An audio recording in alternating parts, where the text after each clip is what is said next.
Avez-vous déjà demandé ce que la Bible cache? Pourquoi certains enseignements de Jésus ont été bannis et gardés secrets? Imaginez un savoir si puissant, si transformateur, qu'il a été délibérément effacé des Écritures. Dolores Cannon, l'une des plus grandes chercheuses spirituelles de notre temps, nous révèle qu'il y a bien plus à propos de Jésus que ce qu'on nous a raconté. Il existe 3 connaissances perdues, effrayantes même, qui défient tout ce que nous savons sur la spiritualité et le but de notre existence. Que feriez-vous si vous découvriez que le véritable pouvoir de Jésus ne résidait pas seulement dans ses paroles, mais dans quelque chose de beaucoup plus profond? Quelque chose qui pourrait transformer votre vie et votre perception du monde à jamais? Ces secrets ont été cachés parce qu'ils pourraient libérer l'humanité d'une manière que peu peuvent imaginer. Maintenant, entrons dans ce mystère interdit. Préparez-vous, car ce que vous êtes sur le point de découvrir peut changer tout ce que vous croyez sur la nature de la réalité. Ils ne veulent pas que vous sachiez cela. Mais aujourd'hui, nous allons dévoiler ensemble ces 3 connaissances perdues. Il y a longtemps, dans les déserts brûlants d'Égypte, des travailleurs ont trébuché sur quelque chose qui allait changer le cours de l'histoire. Dans les profondeurs de la terre, cachés pendant des siècles, se trouvaient d'anciens documents, couverts par la poussière du temps. Mais ce n'étaient pas de simples morceaux de papier vieux et usés. Non, ils étaient bien plus importants. C'étaient des messages secrets sur Jésus. Des messages qui contenaient des vérités si puissantes et effrayantes qu'elles pourraient ébranler les fondations de la foi telle que nous la connaissons. Pourquoi ces secrets ont-ils été cachés? Que contenaient-ils d'aussi dangereux pour qu'ils aient dû être littéralement enterrés? Imaginez la scène, des archéologues sous cette chaleur accablante, leurs mains tremblant alors qu'ils déterraient chaque fragment. Ils savaient qu'ils étaient sur le point de révéler quelque chose que le monde n'était pas prêt à entendre. Mais que contenaient exactement ces documents? Qu'est-ce qui était écrit dedans qui les rendait une menace si grande pour ceux qui détenaient le pouvoir? Ceux qui ont trouvé ces écrits ont rapidement compris qu'il ne s'agissait pas de contes ordinaires. Il y avait quelque chose dans ces textes qui transcendait la compréhension humaine, quelque chose que Jésus avait essayé d'enseigner, mais qui avait été réduit au silence par les autorités de l'époque. Pouvez-vous imaginer ce que ces messages contenaient? La première connaissance perdue est quelque chose qui défie notre propre perception de la réalité, et c'est pour cela qu'elle a été cachée. Il ne voulait pas que vous sachiez que Jésus parlait d'un pouvoir intérieur, un pouvoir que chacun de nous possède, mais qui nous a été volé par l'ignorance et la peur. Et si vous saviez que ces enseignements pourraient changer votre vie pour toujours? Que le véritable message de Jésus était d'éveiller un pouvoir endormi en nous? Comment vous sentiriez-vous si vous appreniez que nous avons été trompés pendant des siècles? Maintenant, réfléchissez un instant. Pourquoi ces secrets effrayants ont-ils été bannis de la Bible? Qui avait-il en eux qui représentait une menace si grande pour le contrôle des masses? Entrons dans la première de ces connaissances. Mais avant de révéler, je dois demander, êtes-vous prêt à voir vos croyances défiées, à affronter une vérité que beaucoup refusent d'accepter? Plongeons donc dans cette première connaissance perdue. Dans les documents découverts en Égypte, il y avait un message qui allait bien au-delà des paroles d'amour et de compassion que nous connaissons dans les évangiles.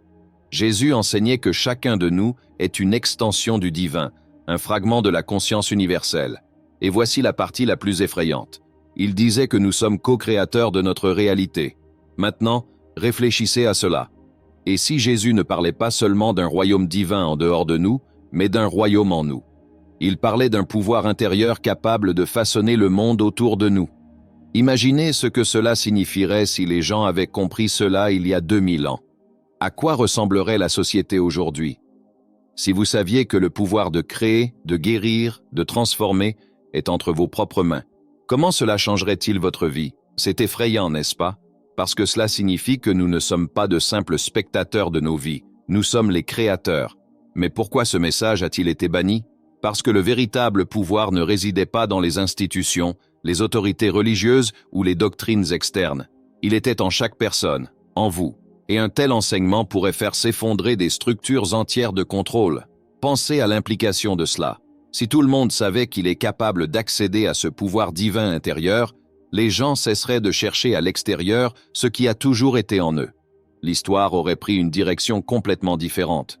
Mais cette idée a été considérée comme trop dangereuse pour être connue.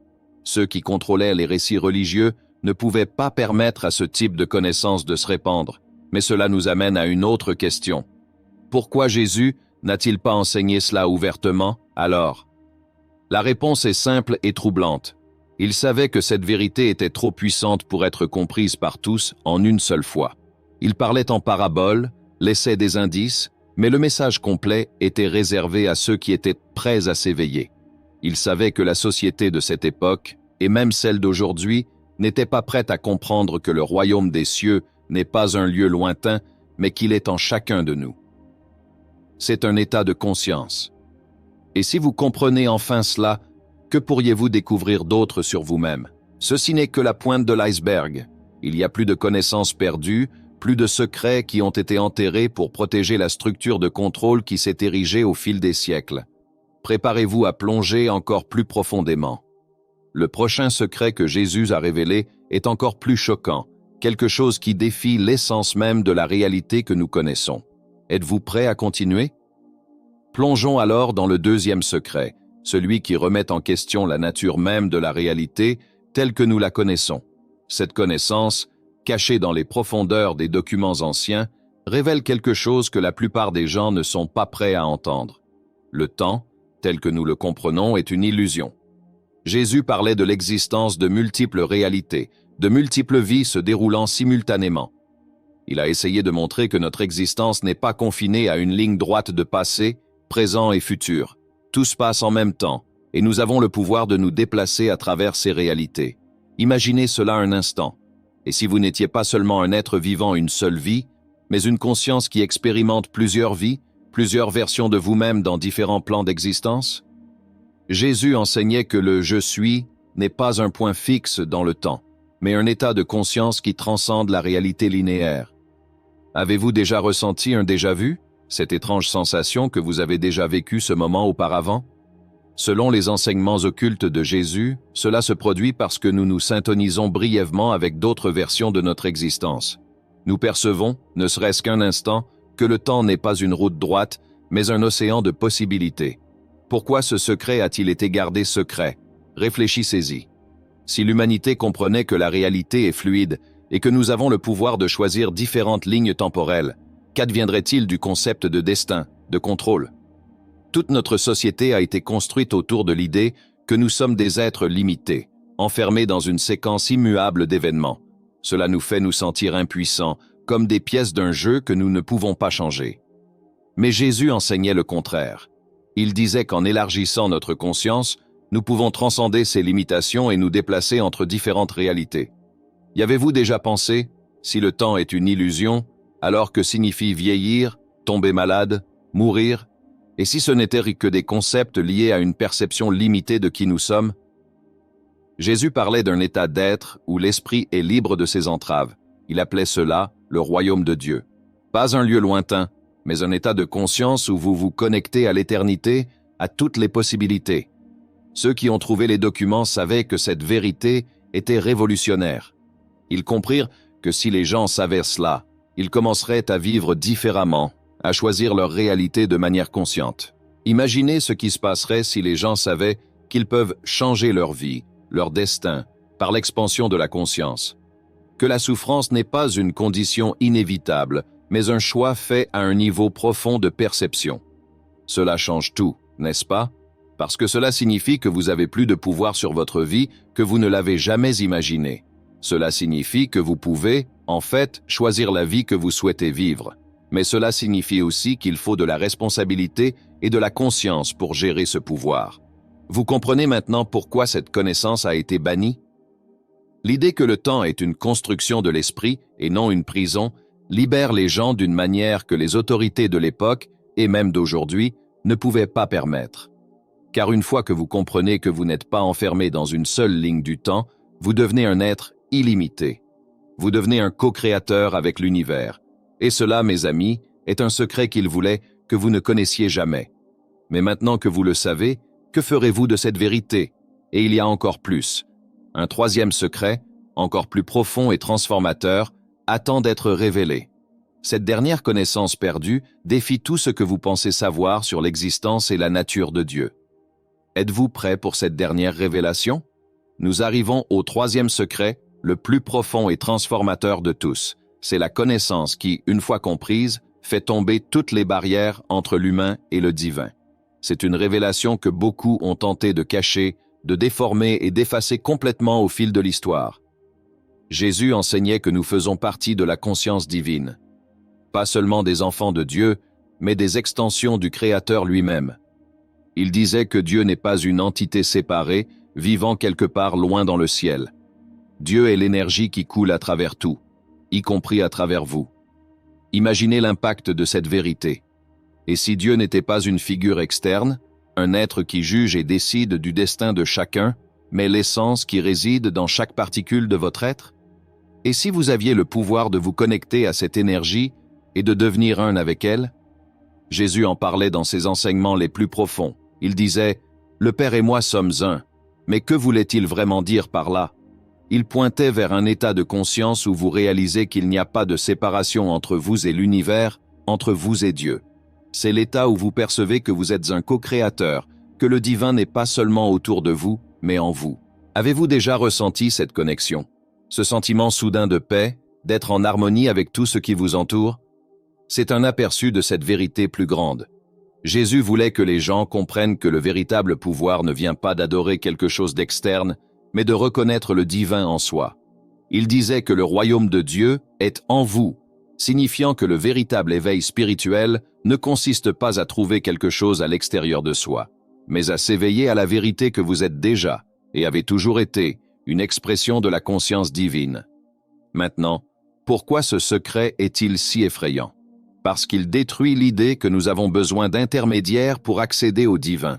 Et si vous n'aviez pas besoin d'une institution religieuse, de rituels ou de quelqu'un vous disant comment vous connecter à Dieu? Et si la véritable spiritualité résidait simplement dans l'être, dans l'ouverture à cette conscience supérieure qui a toujours été présente en vous? Cette connaissance ôte le pouvoir à ceux qui contrôlent par la peur et la séparation. Elle nous libère de l'idée que nous sommes petits et impuissants, à la merci de forces extérieures. Au contraire, elle révèle que nous sommes des manifestations du divin, expérimentant la vie dans toute sa plénitude. Réfléchissez aux implications de cela. Si chacun comprenait qu'il fait partie de la conscience divine, comment cela changerait-il notre façon de vivre? Comment traiterions-nous les uns les autres si nous voyions chaque personne comme une expression du divin? Jésus disait, « Tout ce que vous faites à l'un de ces plus petits de mes frères, c'est à moi que vous le faites. » Il essayait de nous enseigner qu'il n'y a pas de séparation, que chaque acte, chaque pensée, chaque parole résonne à travers le tissu de la conscience universelle. Pouvez-vous imaginer un monde où chacun comprendrait cette vérité? Mais, encore une fois, c'était une connaissance dangereuse pour ceux qui voulaient garder le contrôle, car un être qui reconnaît sa propre divinité est un être libre, éveillé, capable de transcender les limitations imposées par la société. Jésus n'est pas venu pour fonder des religions ou créer des dogmes. Il est venu pour éveiller l'humanité à sa vraie nature. Mais ce message était trop puissant. Il signifiait la fin de la manipulation, de la peur, de la domination. C'est pourquoi il a été banni, enterré, déformé. Maintenant, le choix est entre vos mains. Êtes-vous prêt à accepter que la divinité n'est pas quelque chose que vous cherchez, mais quelque chose que vous êtes? C'est le troisième et le plus effrayant des secrets. Parce qu'accepter cela signifie assumer la responsabilité de votre propre vie, de vos choix, de votre capacité à créer. Cela signifie que vous êtes, et avez toujours été, bien plus que ce qu'on vous a dit. Que ferez-vous de cette connaissance maintenant?